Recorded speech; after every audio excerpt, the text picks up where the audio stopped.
Hello, my name is Mileiris Calcano. I am a freshman at Monroe College, currently in my second semester. I major in criminal justice and I minor in human services.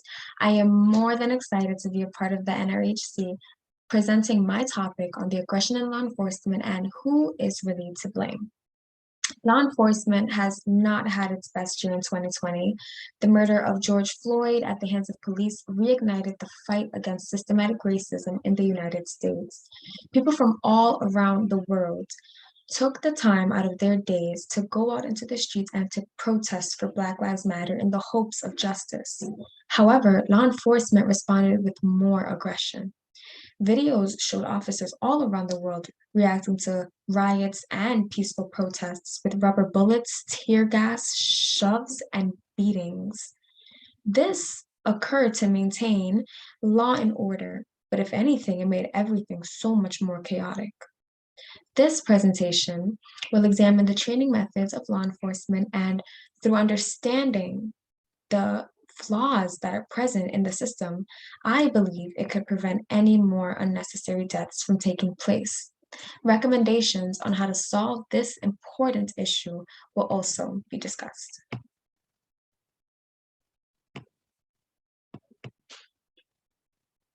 One of the main problems in law enforcement is their training. The United States seems to train law enforcement to use this excessive force that we usually see. When a threat is present, officers are instructed to terminate the threat and never stop shooting so that the advantage will not be lost.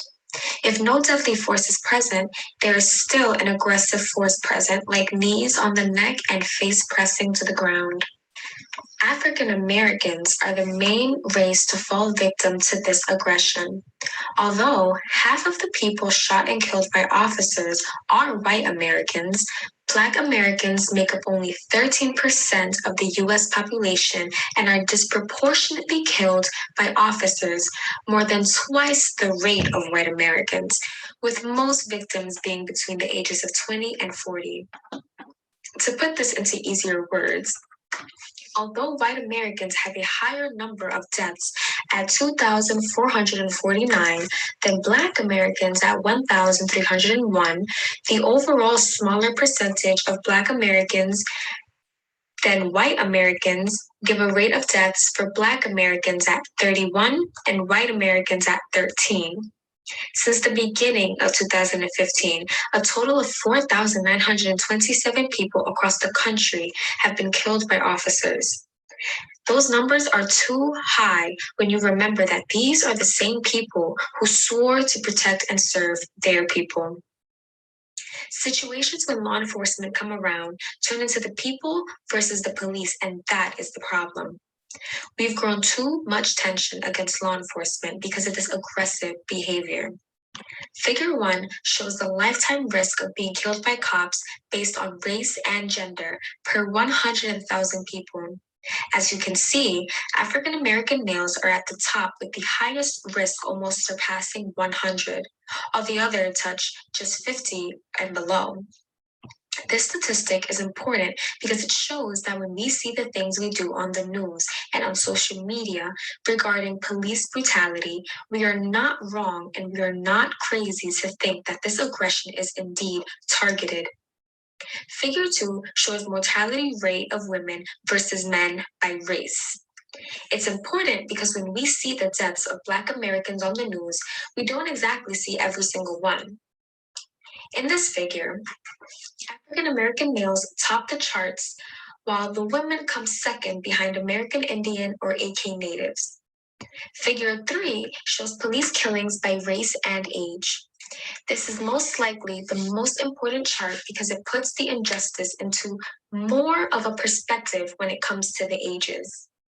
Once again, African American males in red are the highest numbers at the ages of just 20. At 20, we are still young, we still have so much life ahead of us, and we are still trying to figure ourselves out.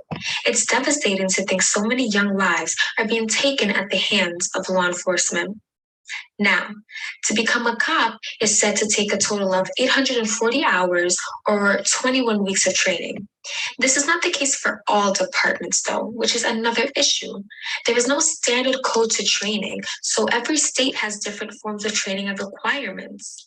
It may not seem like too much of a big deal, but when you go to a foreign country and you might not know the training of other departments, who's to say that you won't possibly do something in the wrong way that could lead to some kind of deadly force from an officer? Cops here in the United States are trained more military style, but in reality, we need more empathy training. By empathy training, I mean being more careful with suspects. Not everyone that an officer comes across is the same. Treating someone with a mental illness or the easily disturbed the same way you treat somebody without any sort of mental illnesses is not going to be on the same level of effectiveness. We need to choose officers who do a good job at human interactions, not just those who can pass basic training. There is a theory to this. It's called the angry aggression theory. This theory states that the extra unnecessary force brought on by law enforcement comes from the inability to respond to the real roots of the anger inside them. This stress increases the chances that officers will place that aggression onto vulnerable targets. Although the theory is just that, it does make a lot of sense.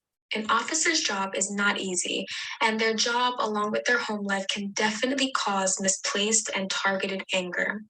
Law enforcement do face their own challenges.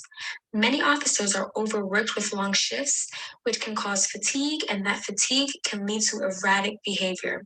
The stress combined with being overworked makes it hard for officers to think and react rationally. They can't mediate tensions, and they cannot make good judgment. The general description of an officer is to enforce laws and ordinances for the protection of life and property in their assigned area. How hard the job can become for these officers is understandable, but the behavior is not. Everyone must do their job the way that they are meant to, or else they wouldn't have the job at all. George Floyd, who was 46, was arrested after allegedly using a counterfeit $20 bill. While he was restrained, the police kneeled on his neck for almost 9 minutes.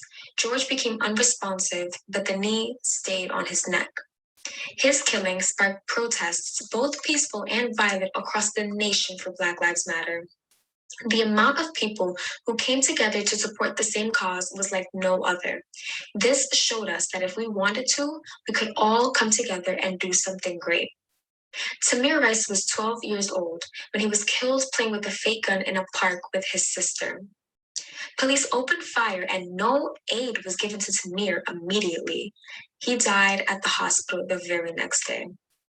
His killing sparked tensions with law enforcement, and it became one of the most well-known cases for police brutality. This case showed others that there is a problem within the department.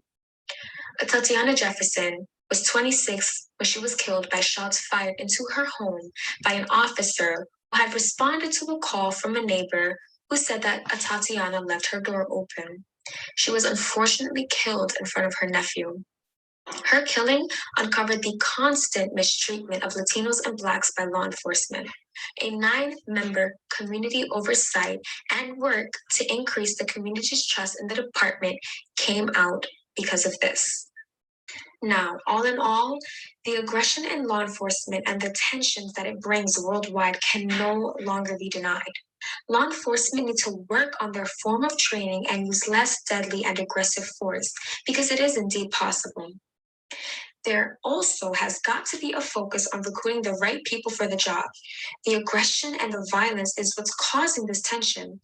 Therefore, the departments need to think about their training and start to reform in many ways. This path that we are heading down is no good for anyone. It can no longer continue to be the people versus the police.